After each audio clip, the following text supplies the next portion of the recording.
On 1460 KION as we get closer to the American Independence holiday on July 4th. A little more of that great marching band music to get us back into the program. And speaking of American independence, joining us next from New England is commentator Don Fetter. Good morning, Don. How you doing?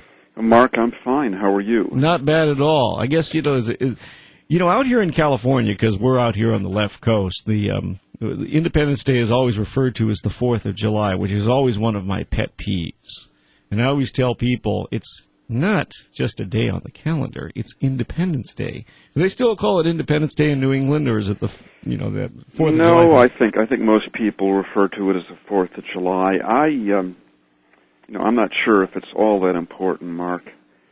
What concerns me more is the fact that so many people are ignorant of the history of this country's founding, don't know the type of men who founded the country and what they sacrificed. By the way, I was reading a fascinating article recently about what happened to the, I believe it was 56 individuals. Mm-hmm. That's right, 56 individuals who signed the Declaration of Independence. 2 of them went on to become presidents.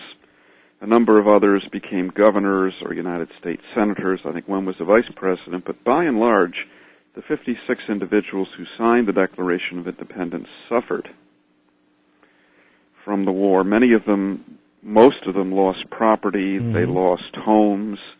A number of them lost families. Their health was ruined. They died in the course of the war. And I think when they signed the Declaration of Independence, they knew exactly what they were risking. Oh, yeah. Didn't they all say that they pledged their treasure in their lives?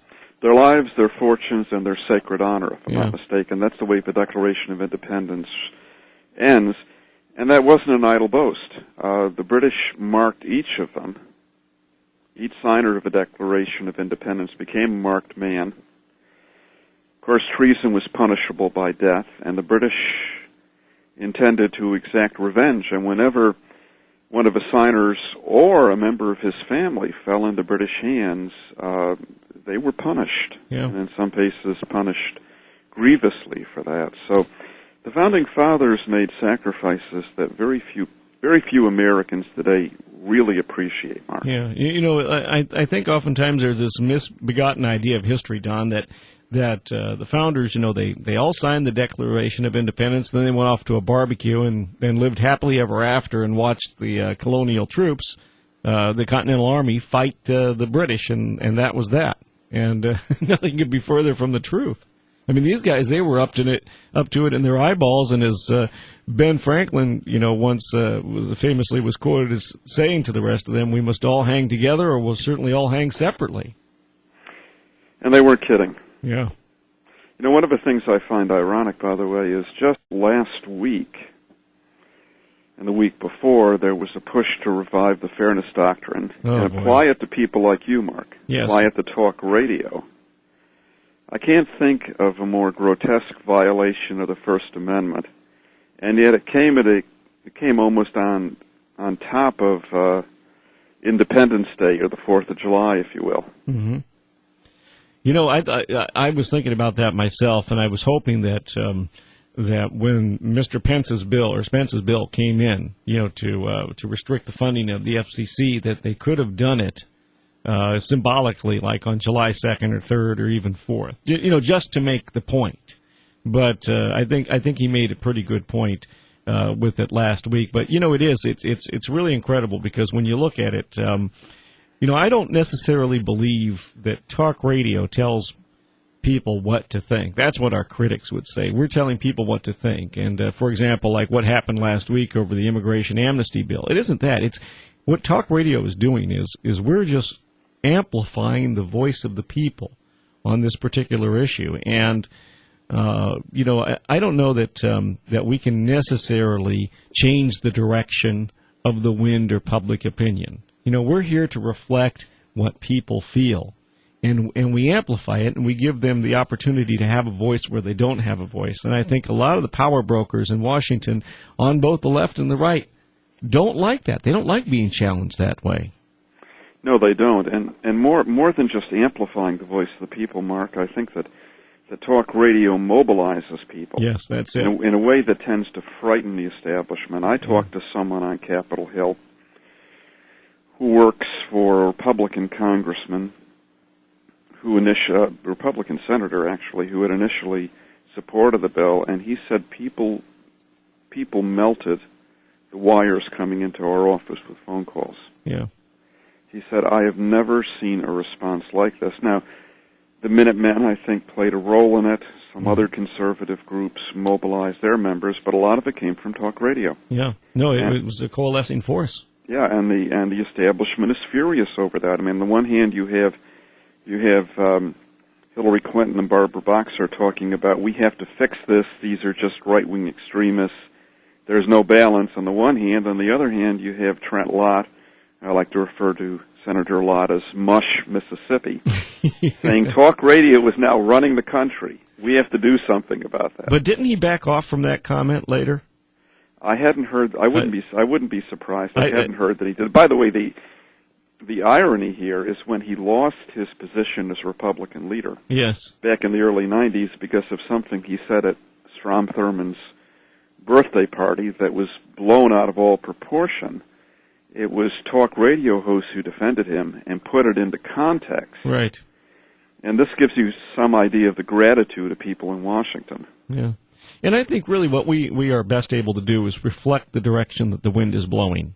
You know, the opinion of the people. You know, this is what people like Hillary and Nancy Pelosi and the rest of them don't understand, is that talk radio isn't forming people's opinions, Don. It is just giving their opinions a voice.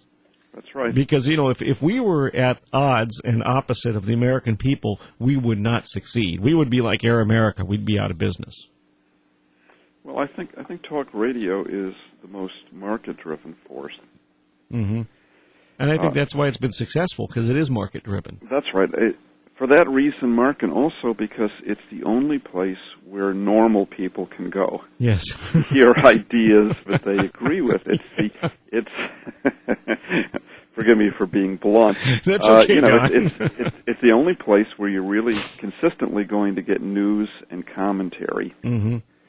That's not strained through a filter of political correctness. Exactly. You know, we call the suicide bombers what they are, homicide bombers.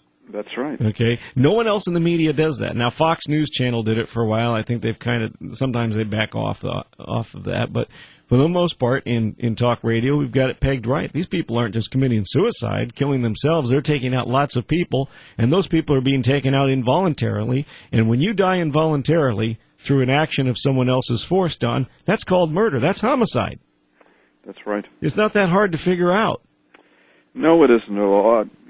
Talk radio, I think, is more apt to call a spade a spade. That's it exactly. I mean, other than conservative websites, I think talk radio tends to be the most direct, the most honest, the most hard-hitting, and I don't always agree with what conservative talk show hosts have to say.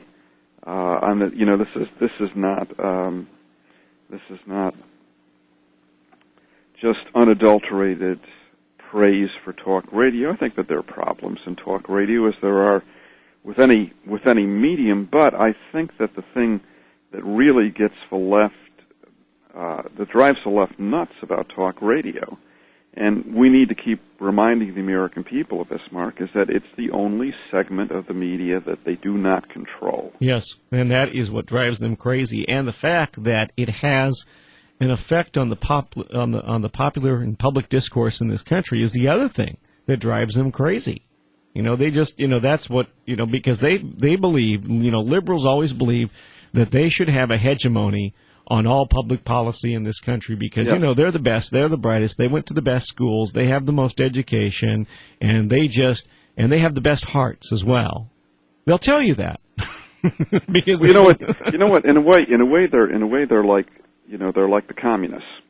The communists always said that they represented the people.